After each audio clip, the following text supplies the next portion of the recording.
Je vous souhaite à tous une belle année. La santé, les amours, l'argent, etc., etc. Ce que vous voulez dans votre année. Cependant,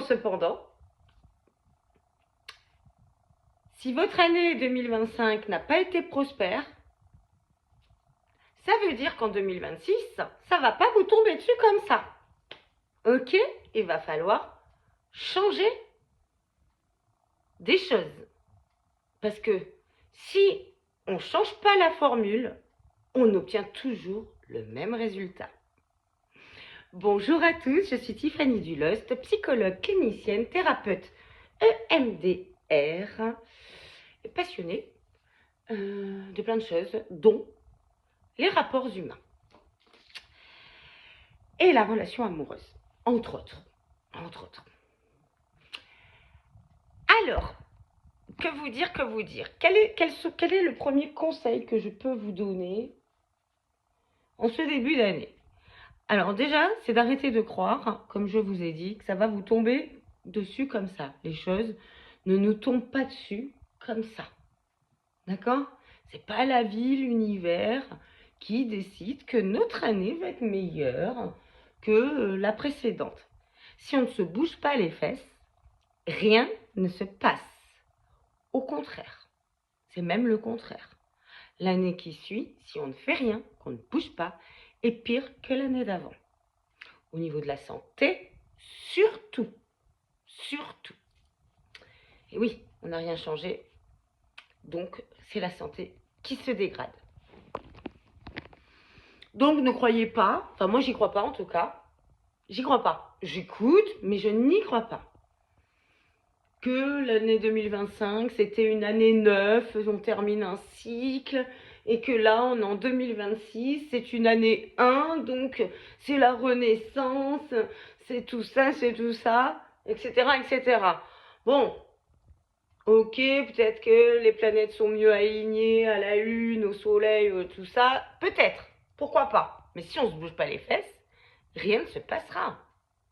Rien. Ok. Première chose que je vous conseille, c'est respectez-vous. Respectez-vous. Ok? Ça, c'est vraiment la première chose. Arrêtez de pardonner à vos agresseurs. Arrêtez de pardonner. Le pardon, on dit là, oui, c'est vrai, dans les textes, dans tout ça, on est en train de nous dire qu'il faut pardonner. Pardonner à notre agresseur qui, en plus, ne s'excuse pas. Ou alors s'excuse, mais c'est des fois s'excuse parce qu'il récidive. Et nous, on pardonne. Et on se retraumatise. On se retraumatise dans la relation. C'est vrai que dans les textes, dans tout ce qu'on peut regarder, dans beaucoup en tout cas, dans beaucoup de capsules ou de podcasts en psychologie, on entend tout le temps, il faut pardonner pour se libérer et pour se détraumatiser. Allez voir une chaîne que j'aime bien, c'est l'audace d'être soi. Allez la voir, elle fait, la femme, elle est très intéressante et elle fait 3 épisodes sur le pardon, vous verrez. Non, notre cerveau ne peut pas pardonner à un bourreau, à un agresseur. Si on lui demande ça, on le retraumatise. C'est clair et net. Dans les textes, on voit beaucoup de choses, il faut pardonner. Mais par contre, on ne voit rien, mais rien, nada, et elle le dit dans cette chaîne-là, et c'est vrai, j'ai regardé, rien sur les bourreaux et sur le fait que les bourreaux doivent rendre des comptes. Il n'y a rien qui est dit. On demande juste à la victime de pardonner le bourreau qui l'a agressé pendant des années. D'accord? Bon, pour quelle raison? Tout ça est budgétaire, tout ça est financier comme tout dans la vie. C'est pour soi-disant aussi stabiliser les rapports de force. D'accord? Donc c'est surtout pas pour que la victime aille mieux, rien à voir. Au contraire, c'est pour que la victime reste en position de servitude. Donc reste à sa place de servitude, comme elle a toujours été dans sa vie, dans son enfance, etc., etc. Ok, donc arrêtez de pardonner. Ne pardonnez pas. Si ce sont des membres de votre famille qui vous ont fait du mal et qui n'ont pas rendu de compte auprès de vous, qui ne vous ont pas montré qu'ils s'en veulent du mal qu'ils vous ont fait, ne pardonnez pas, ne faites pas comme si rien ne s'était passé. Non, vous avez été agressé, vous avez été victime de violences verbales, voire physiques. Vous avez été humilié par derrière, vous avez été manipulé. Arrêtez de pardonner. Ça, pour moi, ça c'est le point ultime. La tolérance, là, elle ne doit pas exister. Bref, on dit souvent aussi dans les vidéos, et ça je ne suis pas d'accord et je l'ai toujours dit,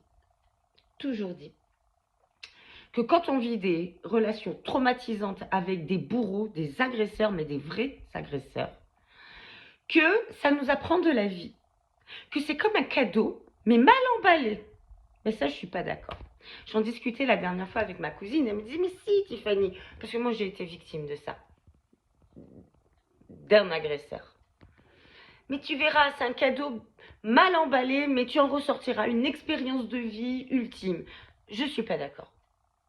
Si j'acceptais ce cadeau mal emballé, entre guillemets, non, c'est même pas un cadeau, on enlève le pactage, c'est parce que j'ai pardonné. J'ai pardonné des absurdités, des agressions, et parce que dans mon enfance, on m'a appris à pardonner l'inacceptable. Personne m'a réellement appris à me respecter. Et donc, c'est pour ça que j'ai eu ce schéma-là. Donc, non, ce n'est pas un cadeau qui est mal emballé. Les agressions, les traumas, oui, toutes ces agressions, tout ce qu'on peut voir, ce ne sont pas des cadeaux de la vie. Je ne suis pas d'accord. Ça, je ne suis pas d'accord et je ne serai jamais d'accord. Ça crée un bug dans ma tête et quand ça crée un bug, c'est que c'est pas bon. Ce sont des événements qui m'ont fait peut-être perdre la dernière expérience 10 ans de ma vie. Si j'avais pu tomber sur une belle personne à ce moment-là qui m'aurait appris au contraire des choses positives, de ne pas accepter l'inacceptable, voilà, de me respecter. Si j'avais pu apprendre ça par quelqu'un dans ma vie, j'aurais pas perdu 10 ans de ma vie à aller dépenser peut-être mon argent, à aller voir une psychologue pour me restabiliser mes émotions, pour reprendre de l'estime de moi, de la confiance en moi, etc., etc. Non, j'ai perdu du temps pour en arriver pratiquement au même point que avant d'avoir cette expérience avec mon agresseur. Sauf que j'ai 10 ans de plus, donc un peu plus mature maintenant. C'est tout. C'est tout. C'est aussi simple que ça. Donc, respectez-vous. C'est hyper important. Les relations toxiques de votre vie, il faut que vous vous en sortiez. Si vous restez, ça sera une année 2026 pourrie, où vous allez encore plus vous traumatiser. Donc, changez la formule pour obtenir un résultat différent. Commencez à préparer votre départ. Ok ? On est ok. Évidemment, il va falloir une nouvelle discipline dans votre année 2026 pour qu'elle soit plus chouette. Donc, enlevez aussi les choses toxiques qui vous empêchent d'accéder à vos rêves. Ça peut être des produits toxiques, ça peut être, je sais pas moi, oui, ça peut être une nourriture qui n'est pas saine, ça peut être peut-être le fait de vous isoler trop, peut-être. Donc tout ça, il faudrait l'enlever et établir une discipline de vie dès le matin. dès le matin. Qu'est-ce que je peux faire dans ma journée? Qu'est-ce que je peux faire dans ma journée pour me sentir saine? C'est clair. Qu'est-ce que je peux faire? Donc, il faut effectivement aussi là diminuer les choses toxiques et mettre des choses saines dans votre journée. Moi, par exemple, le matin, je sais pas, je me lève, là actuellement, hein, depuis 2026. J'ai pas le temps d'aller à la salle de sport, bien que j'y suis inscrite le matin. Mais par contre, je prends mon petit café. Avant, je fumais une cigarette, j'en fume plus à ce moment-là. Après, je fais mon sport devant ce que je veux, un podcast ou de la musique. Je fais mon petit rituel de sport, ça peut être même une séance de yoga, peu importe. Ensuite, je me prépare, je vais prendre ma douche, etc. Et puis après, je me positionne pour me mettre en mode travail. Voilà. Et après, je vais faire des activités qui vont me sortir de mon quotidien. Il faut changer la discipline de nos journées et sortir de chez nous, éviter de plus en plus progressivement l'isolement pour pouvoir rencontrer des belles personnes. Et si on tombe dans nos rencontres sur une relation qui est toxique et qu'on sent pas bonne, pouf, on s'en éloigne. On s'en éloigne. On s'en éloigne. On va pas. Alors, on peut lui dire bonjour, hein, mais c'est pas notre meilleur ami, quoi. Ou c'est pas notre nouvel amoureux. On s'en éloigne. Ça ne fait pas du bien, on le ressent. On s'en éloigne. Il n'est pas respectueux ou elle n'est pas respectueuse. Elle se sert de nous plutôt que ce qu'elle donne. Enfin, on n'est pas dans l'échange, dans l'amour, dans quelque chose de fluide. On s'en éloigne. Tranquille. Ça ne veut pas dire qu'on ne peut pas lui dire bonjour. Ça ne veut pas dire qu'on ne peut pas partager des moments dans un groupe avec la personne vite fait. Mais on ne pardonne pas. Voilà. Donc c'est ça, il vous faut établir cette discipline-là pour récupérer votre confiance, et pour éviter, pour le coup, éviter à nouveau de retomber sur des personnes toxiques dans votre vie qui vont vous traumatiser. Alors vous tomberez sur des personnes toxiques parce que le monde, il n'est pas merveilleux. Il n'est pas fait que de belles personnes.